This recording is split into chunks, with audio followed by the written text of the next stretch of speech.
Hello, welcome to mine, not yours, not ours, but my YouTube channel and my living room. I'm Gabriel, I'm from Brazil, I was born and raised in Brazil. You might notice a little accent there and I hope that's not too much. Hey, tomato, right? I am a specialist in marketing and communication, media, and I've worked with many other fields as well. I have background with computer science, political science as well. I'm graduated in business with a major in marketing. I specialize in pretty much restructuring entire businesses, optimizing their processes and communication, information tools and restructuring, pricing strategies and other things, branding. I'm a designer. I speak 2 languages, Spanish as a third, Portuguese, English, and Spanish.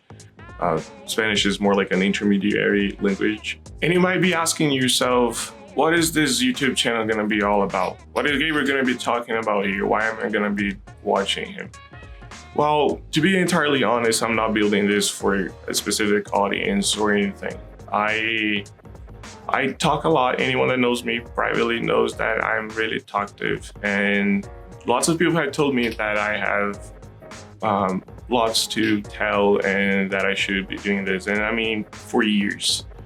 And I've always been in denial, saying that I don't like the spotlight and things like that. But at the same time, I work with marketing. I'm graduated in business and with a major in marketing. I have also graduations in Brazil for advertising and design and communication. I studied international relations as well in Brazil. And that makes me someone that's really passionate about many different subjects, from philosophy to history to chemistry, geometry, geography, quantum mechanics, physics in general, astrophysics, astronomy. And basically, I am a lover of knowledge, of learning, of acquiring things that are actually something that adds to my personality and my character. I believe knowledge to be a horizon that you aim for, but whenever you get there, there's another horizon and another one, and it's never ending.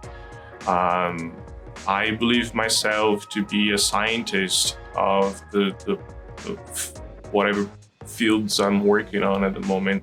If I'm working with web development or design or marketing or anything statistical, I like to have an empirical approach to the data that I'm working with, and apply them to different scenarios in order to come to a more solid conclusion, more likely conclusion, as well as to base yourself in fast research and never in something that I call I thinkism. Based on like, I think this, I think that. No, you don't think anything. You have to find the proper information for that. So I like to think of myself as not a marketer professional that follows standards and boxed up principles and methods and other things. I like to think of myself as someone that uses his brain as a tool to dissect problems and investigate them and come to a solution, each time differently and sometimes really outside of the box. Being bilingual kind of made me realize that terminologies are terminologies, but what really matters is the essence of knowledge, of what that really is and how to apply that in a practical situation. So in between the different languages, you'd have a terminology that in another language would be split into different terms and be distinguished by them, but in another one, they would be one single term, and the distinguishment would be more subjective and in the air, if you will. But at the end of the day, the knowledge is the knowledge, and after its discrepancies and adjustments based on those discrepancies, all method is applicable as long as it gives results morally, ethically, effectively, and efficiently. So in this YouTube channel, we're going to be talking about many different things. Sometimes I'm going to be talking about philosophy. Sometimes I'm going to be talking about professional principles of communication. I might one day talk about resumes and the beginning of a career, applying for these different jobs and all the competitive tips, if you will. I might also be talking about philosophy specifically. I might be talking about communication. I might one day talk about spirituality even, because, well, first of all, I'm not building this for an audience, for a specific audience to follow. I'm not trying to create a content that wants to be seen. I don't want to say anything. I have something to say, many things to say, and I'll be putting them out here as thoughts on a camera, as a daily vlog, but that doesn't necessarily have to be daily. I will not, at least not to begin with, I'm not gonna follow any schedule or anything like this. So hop on along the ride and it's gonna be interesting. I'm naming this channel Think With Me because I'm not here to give you the answers to anything. I'm not here to tell you how to do anything. I want you to learn how to think deeply, and I want you to think with me. Sometimes you might be able to point out a different answer to something that I said, and we'll discuss about that. No problem at all. What we want to have here is a solid argumentation based. Obviously, this is my vlog, so it will be my opinion and mainly my structure of thinking. But if I ever say anything that isn't accurate, I will go back and restructure that and think about that again. Maybe even come to a different conclusion that I originally did.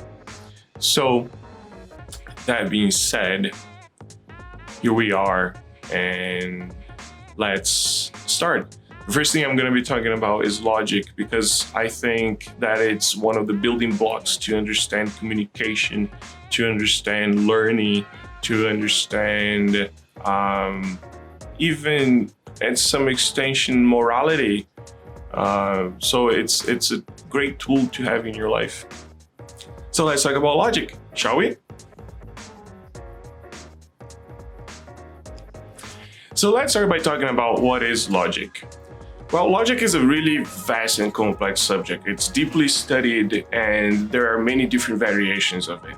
There is rhetoric logic, there is mathematical logic, computer logic, algorithms for social media and other programs and things like that. But we're not gonna get to that. There's no point. We're not trying to have a perception, an academic perception of logic, and we're not trying to get you to write about it in an article or anything. What we're trying to do here is get you to have a more conscious understand of what the word logic is and how it's more like a way of thinking that, a critical way of thinking that you should always apply and have it with you for everything, every situation in your life.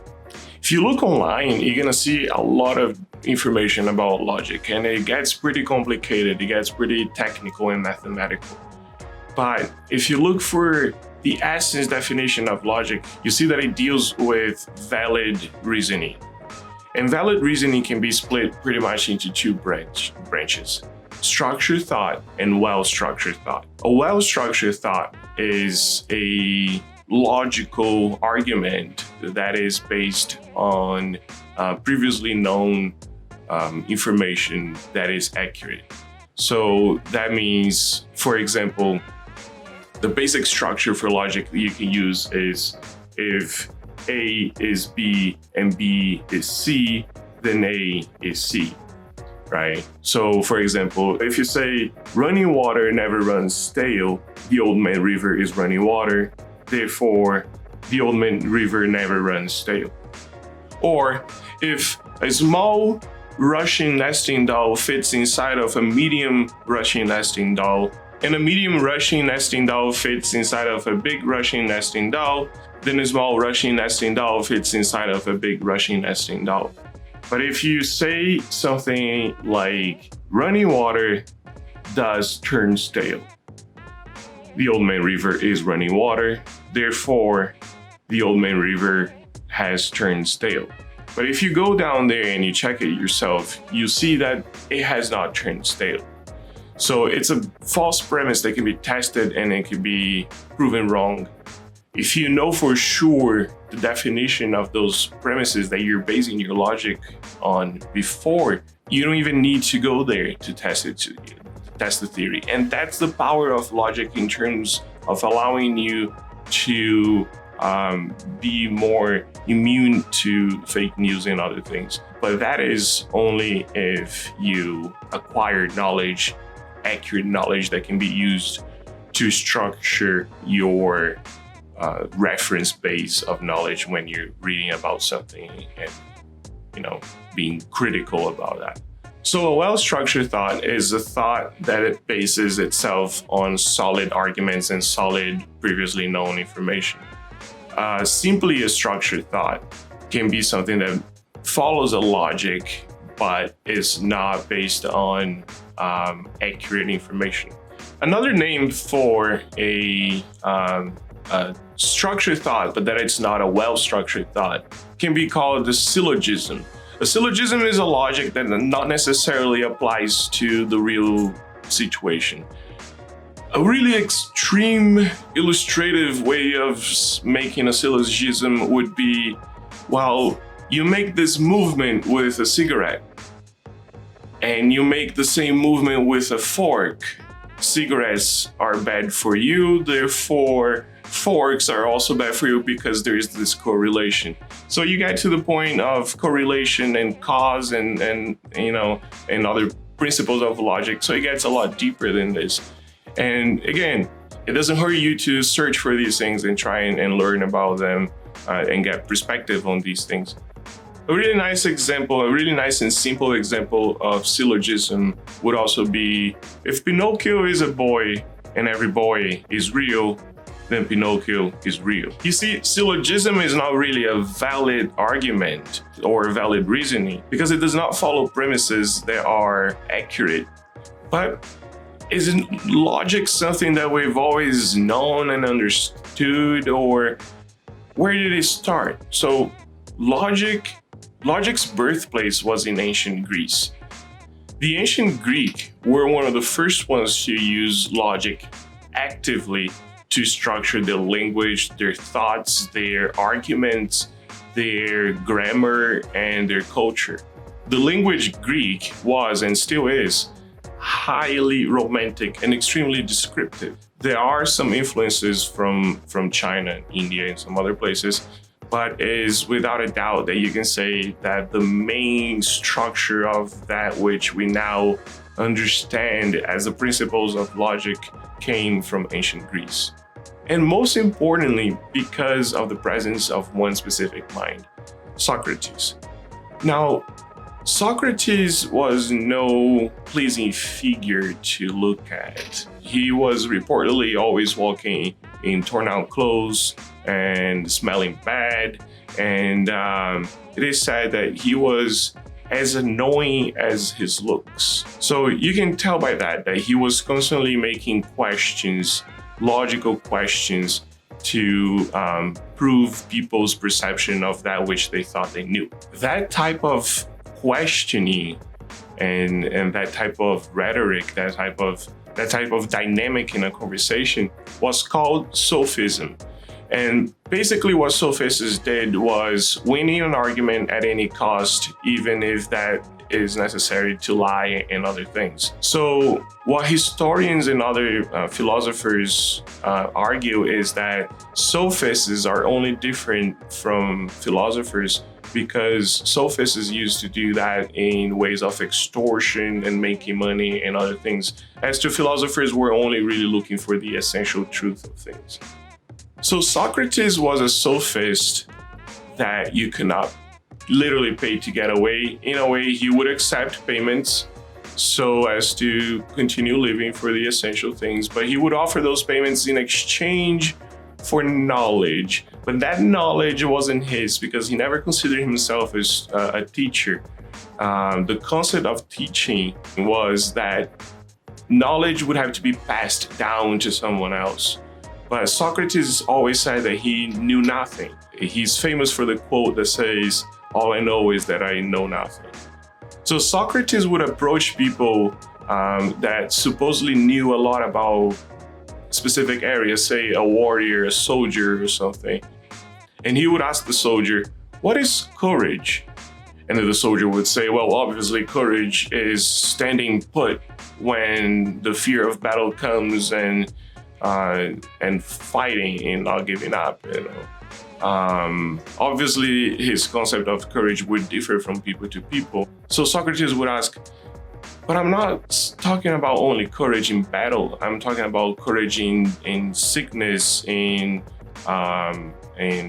death, in poverty, and in other situations." And eventually he would make so many questions to people, honest questions about those subjects, that people would get to the point that they wouldn't admit that they don't fully master that subject. One famous episode of Socrates was during a dialogue in a public area, and he says, "I am wiser than this man, for neither of us appears to know anything great or good. But he fancies he knows something, although he knows nothing. Whereas as I do not know anything, I do not fancy I do. Therefore, I'm more likely to be wiser than him." Socrates never claimed he was smarter or smart even. He claimed he wanted to be. That's why he had questions.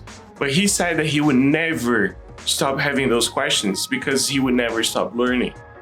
And that logical path to something that is the perception of information for humans is something that should be in your mind, because science is inspired by this principle. It never knows anything. It's always questioning itself.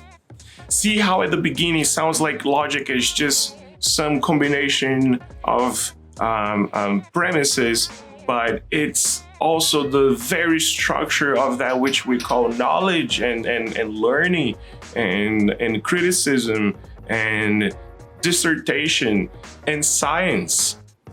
This is among history's most iconic demonstration of logic in action. So to sum up some of the basic principles of the logical way of thinking, basically it's 3 points, 3 major points. Defining words meaningfully and precisely. The terms that you use whenever you're making a point are extremely important, because if you use a term, say logic itself, without its true meaning, then it's making sense to you because you don't have a full perception of what that meaning really is. But someone else that fully understands that meaning will interpret your message in a different way. So, and that's applied only to the term logic itself. Now imagine to pretty much any other term, anything that you work with, like professionally in your career or communicating to your client or anything. So these things are really important. Get your terms right, always. Everything, the services that you offer and everything. Don't just let it loose and the client just uses whatever other term. Respectively and in an educative way, teach them that the proper term is this and that, so that it will make your communication with your client a lot more efficient. You know, there will never be a case in which your client asked for one thing and he thought that's pretty much the same thing, but you actually made the other thing, etc. You know, and you know what I'm saying in these videos sometimes are things that these professionals, they just don't want to tell you, the client in this case, because they're afraid of upsetting you or something. But hey, here I am, you're not my client, and I'm here to tell you the truth as it is. You need to get your terms right. It's important you're paying for a service and you don't want them to be miscommunicated. So do your part, especially when it comes to design or marketing or advertising or anything. You have to work along with the team that's working with you. It's only logical because the company is yours. They are not the expertise on your business. They are professionals. They know how to use tools together to make a solution for you. But the expertise of the business needs to be from you. So don't just expect to pay a marketing agency and just cross your arms and expect and have them do everything. That does not exist. So let's go back to the 3 points of logic. Define your terms accurately, concisely, and in a simple way that can be understood.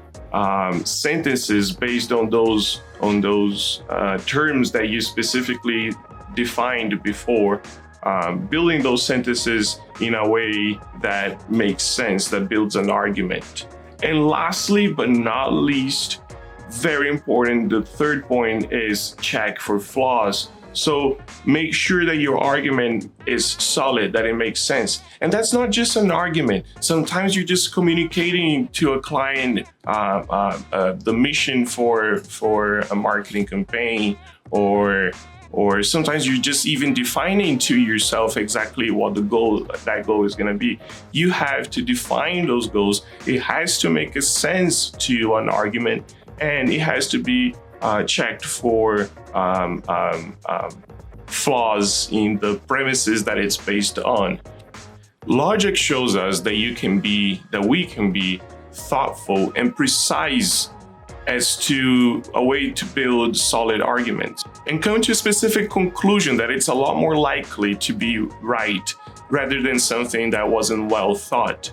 Now, this is where logic blends with the principles of science. Because our arguments in logic are explicit and exposed so that we make a point, we can also be proven wrong scientifically in an empirical way. But then that's where we separate the ego from that which is true knowledge. We have to be able to let go of that which we think is the right answer for something in light of more logical arguments. And that's pretty much what science is. Science was never what it is today, and it will not be what it will be 100 years from now. We're constantly learning that some things we thought was true is wrong, and some things we thought we knew it all, there were a lot more to the story.